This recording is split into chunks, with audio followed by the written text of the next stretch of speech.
heading downhill towards it. Watching it drain off, and you start going down, and you're like, I can't duck dive this. This thing's like 8 foot plus.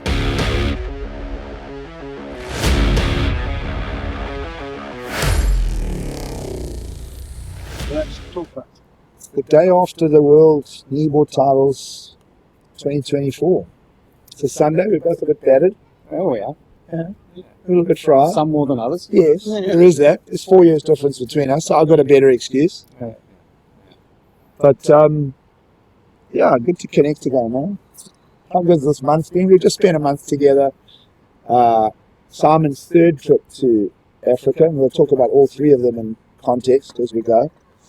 But Simon, yeah, man, how fun has this been? It's been a highlight, huh? It's been a complete... Yeah, I've been looking forward to this for a long time, huh? I think, I don't know whether you appreciate the way I feel. I need to spend a bit more time hanging around people like you, huh? Likewise. Yeah. It's you feel that a little bit of connection that I might not get with our sport with other people. So it's good to come here, see you surf, your knowledge, it's good. I've got a little connection. Yeah, no, absolutely. We'll drill into all of that stuff, but for the sake of contextualizing it, Simon's been in Africa for 3 weeks, and we got to go to Skeleton Bay. Got to pick out surfs in and around J Bay, and let's just talk Africa for a little bit, right? Your third trip here. It's just a special place, right? It's something I relate to a lot that is very similar to my home. You've still got that sparseness, you've still got your cities. Yeah. The coastline's very similar to our east coast. Yeah. But there's something raw about Africa, It brings out that little bit of excitement in me, But this one was different. Like, this one was like that. The need to come here with you and then to go to Namibia outweighed everything else on this trip. Like, outweighed everything. Everything that I wanted out of this trip was me begging you, please, year upon year, please get me there, my friend. You don't understand. But yeah, the contest, the whole other thing, I know that you went through a lot with that and have gone through a lot. Yeah. But for me, it was getting here and getting some bucket list ticks. Yeah, so while the rest of the kneeboard world were locked in and around the west side in Cape Town, they were getting absolutely hit by that storm. Terrific. We'd flown out from underneath that storm and landed in the Namibian deserts. And it was a brief in and out, 2.5 days, but exhausting. How's that for an impact on your life? Yeah, man. There was no more of an exciting child moment in my body than when you got the phone call saying, it's 6 feet right now. We'll be there tomorrow. It's on. And we're going. At that stage, you were still in J-Bay. Still trying to figure out how to get to Cape Town. One morning I slept in, But one morning I get a text and I wake up late. Let's get your ass to Cape Town now. We're going. The green light is on. And just everything, just the overwhelming excitement and trying to understand it was actually coming to play. Yeah. And I don't know whether we'll get into it or not, but the whole lead up to getting there was just next level. Well, we won't delve too much into that, but God, Simon jumps out of J-Bay, grabs a car, and somehow doesn't have Wi-Fi for the next 8 hours of his life. I'm a little simple in life, though. I don't need it. You know that. I don't need it. Anyway, we found him in a gas station at 11 p.m. that night, and we made the flight the next morning. Yeah, we got there. Yeah, but and once we're there in the desert, what did you take away from just being in that open space? Because it's a lot of people. I always explain to people, it's like, unless you go to the desert, unless you actually do a trip to Namibia, people don't really relate to any of the stretching that it takes as a human to go through the process. I think is one good point. And then I don't know, what was your awareness when we were in the desert and just standing there? I think compared to any other place I'd been, there was no you have your comforts around.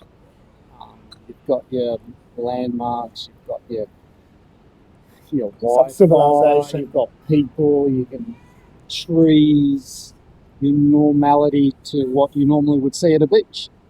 And then you go there and there's just desert, no landmarks, wildlife, the rawness of the smell of the ocean. There's no pollution, it's just pure, raw. And I had no idea what I was getting into, but it was everything that I possibly thought it could be. But every 10 minutes I was like going, what the fuck? And I just couldn't comprehend how basic it was. Yeah. There was nothing, it's just a simplicity of it. Basic, raw, and minute effect. The ocean, I think you said the wind, the ocean, the sand. Yeah, just That's three primary elements. Yeah. And that's it, right? There's nothing else. Yeah, it's just lots of all three of those. I've never been so overwhelmed in my life.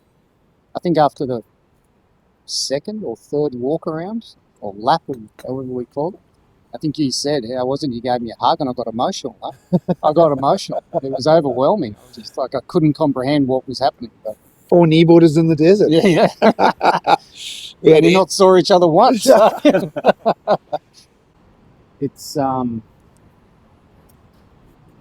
first thing. It's so foreign what you see because you can't comprehend what you're looking at. In the morning you have the fog, the mist, the sea mist, and you had this inside runner. It was like a little wave on the shoreline, and you're like looking at it going, well, that's not it, is it? And then in the mist, you'd see like a ghost just go, and you'd be like trying to focus on it because it was so difficult to see it, but you just see it through the mist, and you're like, what is that? You know, like, and then we drove. and then it was how many times did we ask you? Yeah. How big is that? Like, where do we go? Is this the top? Is it the middle? There's no range. There's nothing. You went expecting a 35-second shoot. Yeah. That's I think stupid mindset of any surfer that goes there because of what the possibilities are and how good you may think you are. I can do it. That's your mindset. I can't. I'm going to do it. And what a reality check. What an absolute reality check, huh? First of all, I couldn't even get out. Paddled, and he gave me some great advice. He said, you know, when you're paddling out and you see a set coming down and you try to race it away from it, get away from the impact zone. He said, don't do that. Well, you can never Don't do that because it's all going at the same pace. And so I did that. So I took it on head on the first time. I think I did about 50 duck dives and just going, turning around, and you guys are just nowhere. I just can't see anything. I was, I'll just keep duck diving. Just completely gassed out before I even got out. Finally got away, and I think I fell off straight away. But the second attempt, I came back with that tail between my legs, going, okay. Reset. Let's do this again. Walk up a kilometre up the beach, frickin' jump in and see how it goes again. And then I got my one wave that made my trip. And, I saw the end section of it. yeah, you saw me carrying on like a little child. Yeah, you were waving your arm like a... I was like, okay, he's had one. Yeah. I mean, I couldn't see it in the mist. I just saw gorillas in the mist. I just saw you coming. Oh, there you are. But it's the scale and the reference, and that's what we were talking about. Yeah. And remember on the plane, I said to Ed, I said, you'll have to recalibrate and re-reference everything from this point onwards. Yeah. It is that. And we had this great discussion. I really focused on what you said about you've got to change your mindset. You have a set thought process that when you get a barrel for 10 seconds, your mind is saying, how do I get out? I've got to make this to say that it was, I can prove that it was a 10-second barrel. So that's in your mindset. So when you're going, when you get your 8 to 10 second barrel, your whole body's going, straighten out, get out, this is epic. And, well, I got that one. And just as I came out, my thought process was going, straighten, you've got one. Yeah. 10 seconds, woohoo! And then as I was riding the step up, I was riding the 6-1. And I remember just coming out and being up high and then watching it scoop out again. I went down and there was nowhere for me to go but to pull straight in, and I thought I'd fucked it. I thought, oh, you're way too deep here. Oh, well, you got a good run up until then.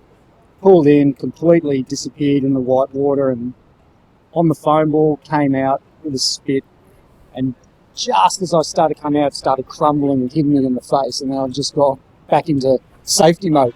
Pull out! Pull out! And then it just absolutely caught up with me and took me out. But I remember coming up, no one around, sitting up on my board, and then I finally got my first sight of you guys. I carried on like a fucking excited child at their first Christmas or something. I was just like, didn't have no care in the world, just flailing my arms, screaming, and that was my moment. I didn't get another good moment like that for the rest of the 2 days, but it didn't matter. That was my moment. So, but yeah, man. But you got to experience it. I mean, that's some of my bigger highlights. That was a highlight, but one of my biggest highlights was fear. It absolutely scared the shit out of me. I remember paddling for a wave and missing it, which was quite easy to miss waves. Yeah, that's one thing you don't think of. You think you're just going to catch waves, but it drags you off the bank, and getting back into that critical point to take off is difficult. I remember paddling and missing it and turning around and like, man, I saw this thing coming down, and it was like again through the freaking mist, and all I could see was this mountain of water just choking, and realising, oh my God, I can't run from it because we're all going at the same pace, but it's coming faster. And just pedaling downhill towards it, watching it drain off, and you start going down, and you're like, I can't duck dive this. This thing's like 8 foot plus. Thick as anything I've seen, no one round, and I'm dead set scared. And I was like, do I throw? Am I drowning? This is just pre-drown moment. Anyway, I looked at this thing and it was a freight train. It was the scariest moment of my trip. It was watching this wave come down towards me and not being able to escape. And remember I said to you, like, I've been more scared at 6 to 8 foot Namibia than like 4 foot doors. Right? And it's like, people go, what? And no, it's like, it breaks that heart. Yeah. My whole thing was, you don't have the lung capacity. You're not going to survive that. Yeah. That thing will hold you down, skittle you across the bank. You can't even get your feet flat on the ground. Won't let you go. No, and it just keeps you there and gets you into that spiral. And remember I told you the board wants to follow you. Yeah. Well, I found that out, remember? Yeah. He gave me all these pre-warnings. I'm like, yeah. I pull out a long 10-foot leash. He's looking at me and going, trust me, I want the board to go far away from you. But I remember, you won't be able to comprehend what you see. The barrels will be longer than you can imagine. The hold downs are heavier. The current's crazy. You get trapped in the spiral. The board will fucking attack you. There was all these warnings. And it was just like, tick, tick, tick, tick. And then one I pulled into a barrel, and my God, he was so correct. I could not get away from my board. It was like this. It was just... It's a set of blades. Yeah, you go over, and the board hits you. You go over, the board hits you, and you're like under the water, and then you're running out of air, and you're still going through it all, and you're like, oh! And you come up, and you're mortified that what had just happened. And then you see 10 more fucking waves coming down, and you're in the lineup, and you're like, shit. And again, it's going to be the most humiliating thing. You sit on the beach, and you go, I'm really not fucking very good, Like, it's the world's most humiliating surf spot you can go to. Cutting salmon again. I totally understand it though, huh?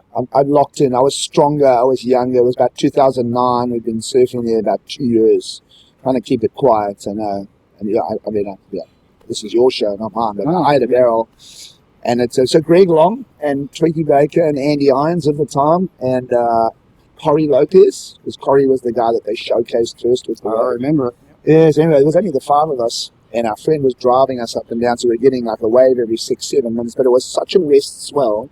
These things were so open, and I remember, I'd gone through that thing of, and we spoke about this as well, as like, the human mind could only be in the barrel for so long, doesn't matter your skill, and then you go, okay, I need out. And this thing will just go, your longest barrel of your life, it'll give it to you 8 times in a row without letting you out. So I'd kind of gone through that mental process, and I'd done it by breathing and counting. So I'd learned to like hold breath for X amount of counts, and then the 1 crocodile, 2, 17 crocodile, 18, and I kind of got. I remember being able to count to the 20s and 30s, and then I had one day that was just like I went beyond. And then Greg Long was rating at the bottom, and I hope he hears this one day. And he's just like, he said, "Oh my God, I think that might have been nearly a minute long." And I was like, "I don't know." And I'd been in the barrel so long, and it was 6 foot solid, and it was the best I don't at even that know where your stage. mindset- Yeah, no. But at that stage, for me, I was probably the fittest, strongest I could be 15 years back. And I absolutely, every barrel I'd ever had just gone so far back in the draw. And I just actually I had a cry. I was just like, I'm not right. It was that, I mean, yeah. So there's those moments. It's an overload, huh? It's an absolute overload. And again, I don't think you can understand it until you go there. In every way. Yeah, it's so that's a bit of the Namibia stuff. And but just to be with a bunch of friends at all, maybe Randy, I know he was excited to be there, but me it was 15 years of listening to you. Well, you were one of the few people I was telling, It's like, I know. Until about 2014, then Koa Smith and the crew came and they blew it up with the GoPros and all that. But I mean, here we are all these years later. But I think when viewers watch that stuff, do you mind paying some? No problem. But when all the viewers watch NAM, they just kind of don't get that it's as crazy as. Take this away.